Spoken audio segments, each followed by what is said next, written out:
Thank you very much for your introduction, Secretary Cruz. Please take your seats. The Philippine Nurses Association Chairperson Leticia Pugon, PNA National President Melvin Miranda. Yung 5 minutes lang namin na nakikinig sa inyo, marami na kaming ginawang plano para sa ating mga NAR.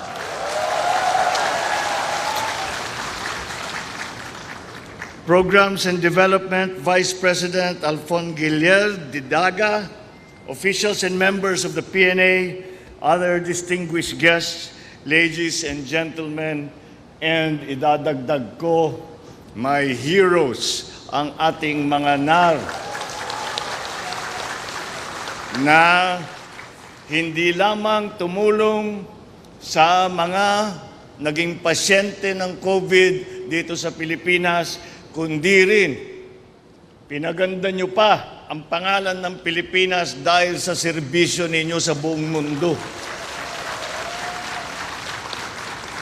It is my honor to join. It really, naka-speech lang ito, pero ito talagang totoo. It is my honor to join all of you today in celebrating this significant milestone, the 100th anniversary of the Philippine Nurses Association and the 65th Nurses Week. It is in the context, in the situation that we are in right now, this is especially meaningful, and it is a special occasion, not only for the nurses, but also for me. Because as you know, as was mentioned, my father, 50 years ago, joined you in celebrating this organization's golden anniversary. It is my pleasure then to stand before you today, as my father did 50 years ago, to celebrate this momentous occasion. Now, more than ever, with all the challenges that you have hurdled during the pandemic, I see before me a strong and capable nursing force that is at the forefront of quality and excellent care, not only here in the country, but around the world. Indeed, I think I am correct when I say, no other country can boast of such a strong and capable nurses who are known not just for competence and dedication to this very noble calling of healthcare, but for their compassion and kindness. Diyan na iba talaga ang ating mga nurse. Marami namang magaling diyan, marami namang ngunit ang kahit yung mga foreigner, hinahanap nila, mas gusto nila na ang nag-aalaga sa kanila mga Pilipino na nurse. At hindi naman kataka-taka dahil kapag inalagaan ka ng Pilipino na nurse, gagaling ka talaga.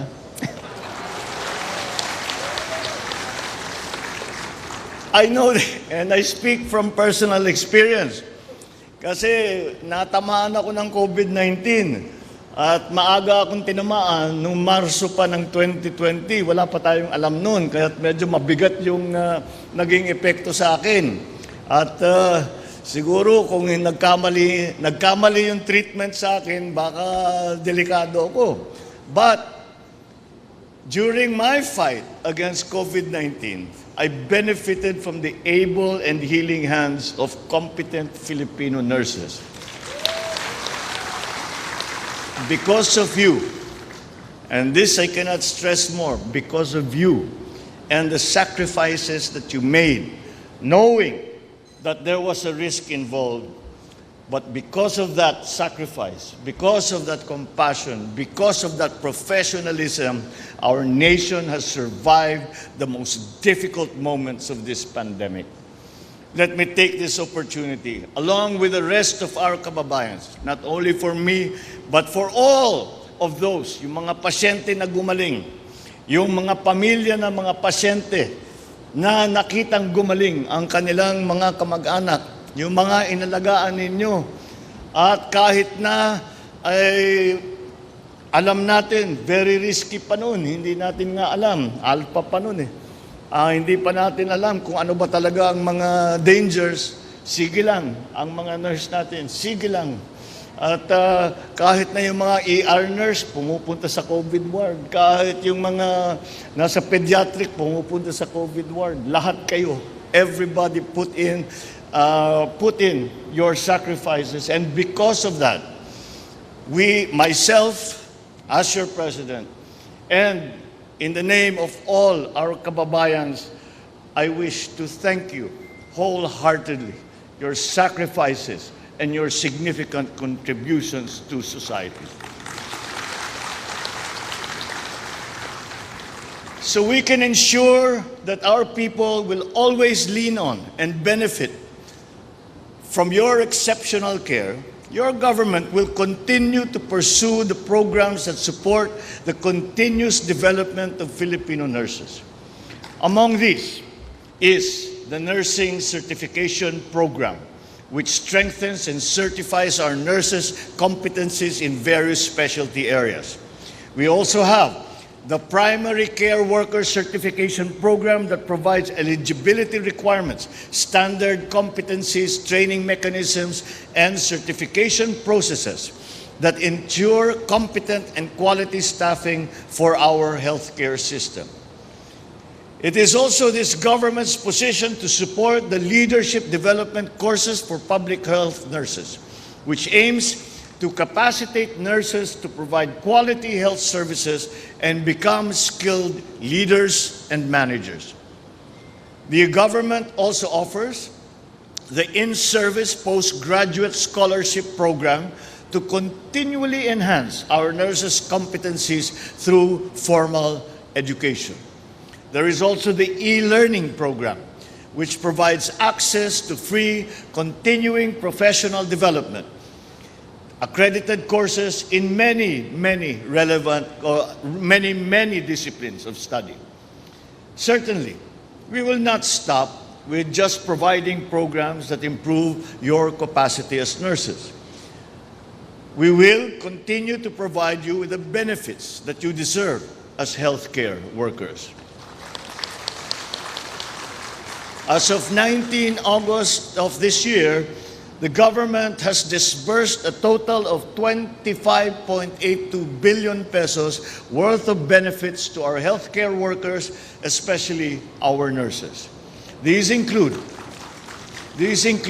hazard duty pay, COVID-19 sickness and death compensation, meals, accommodation, and transportation allowances, life insurance, special risk allowance, and the one COVID-19 allowance. Please know,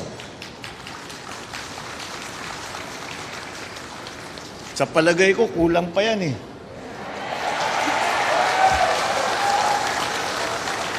Medyo hirap tayo sa pondo ngayon. Kaya sa ngayon, ganyan lang muna. Pero palagay ko, binubuhay nyo yung may sakit eh. Ibang usapan yan. Mahirap lagyan ng balor, ng dolyar, ng piso, yung trabahong ginagawa ninyo. Dahil yung sakripisyo ninyo, hindi lamang kayo nag-aalaga ng mga pasyente, kung hindi, nung panahon na, nung kabigatan ng COVID, nung 2020-2021, kayo'y pumapasok pa rin kahit alam ninyo na high risk ang inyong trabaho, sige pa rin. At marami sa inyo ay talagang tinamaan. Marami sa healthcare workers ay nawala. Dahil nga hindi na nga umuwi sa bahay para hindi madala yung sakit sa kanilang mga pamilya. Please know that we understand this, that we know what you have done. We know the value of your work. And this is something that we know not only because of our personal experiences, but because of the experiences of everybody around the world, na kahit yung mga prime minister, kahit yung mga presidente ng mga ibang bansa ay pinupuri ang mga nurse na Pilipino na sinasabi silang nagbuhay sa amin kahit dito sa aming bansa, hindi lamang sa Pilipinas.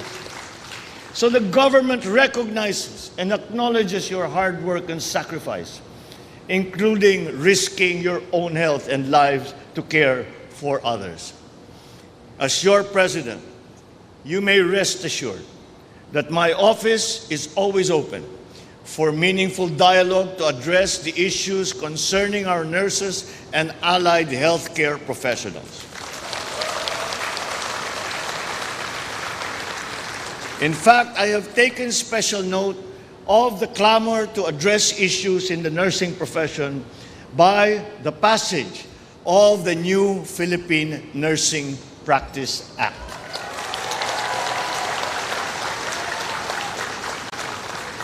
This executive department, together with Congress, will work with you to achieve these goals. As part of our goal to raise the profile and improve the working condition of nurses, we seek to address the disparity in salaries between nurses in government hospitals with those in the private sector. Also, we must address the uneven distribution of nurses in different areas around the country. In order to do that, we have to address issues related to health facilities, benefits, and security of tenure. As we work hard to improve the state of our healthcare system at home, let us join hands to maintain our country's position as the gold standard when it comes to providing healthcare workers to hospitals and health facilities globally. We will open more slots for the deployment of nurses abroad while striving to improve opportunities domestically. With the PNA boasting a 40,000-strong membership, I believe that together we have the ability, we have the strength to improve our nurses' welfare and build on the Filipino distinction of excellence and competitiveness in the global health community.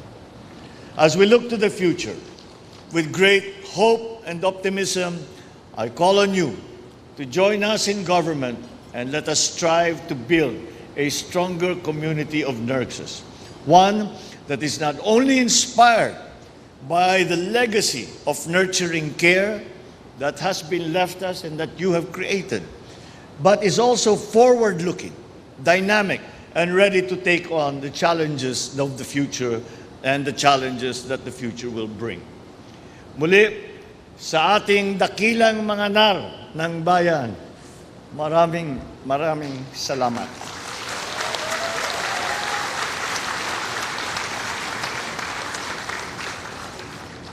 Parang pagka ako'y nagpapasalamat sa inyo, parang napakakulang ang salita. Kaya't maghahanap tayo ng maraming paraan para ipakita at iparamdam ang ipasalamat sa inyo. Mabuhay kayong lahat, mabuhay ang mga nurse ng Pilipinas, mabuhay ang PNA. Maraming salamat po at magandang umaga po sa inyo lahat.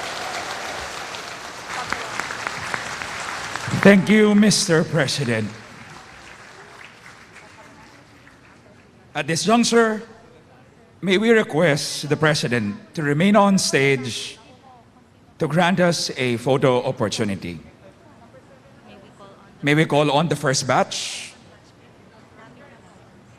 to go up the stage. We also call the second batch to come forward.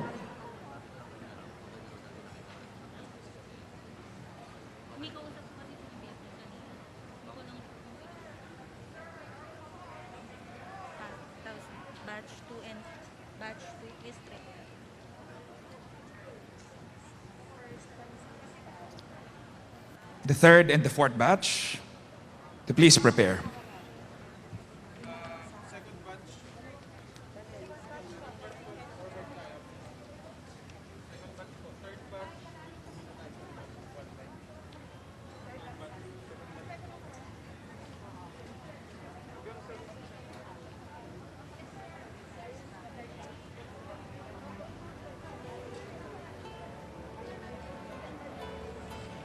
Thank you, Batch 1.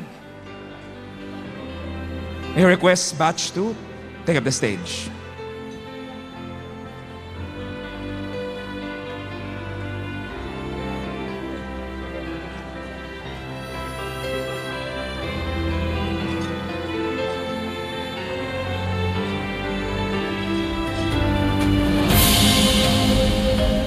The third batch, please prepare.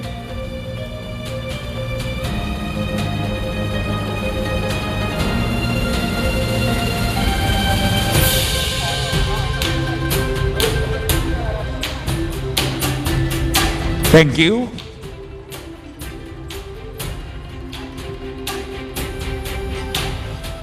Next batch, please.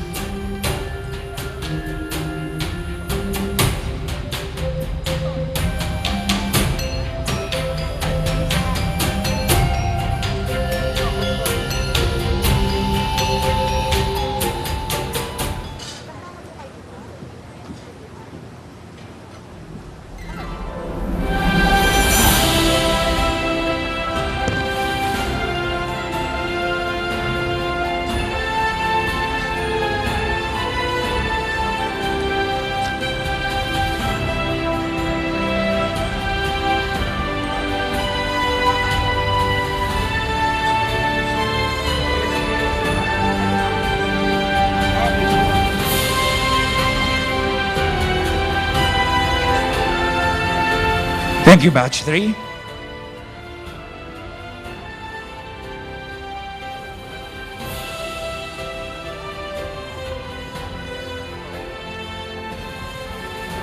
Thank you, Mr.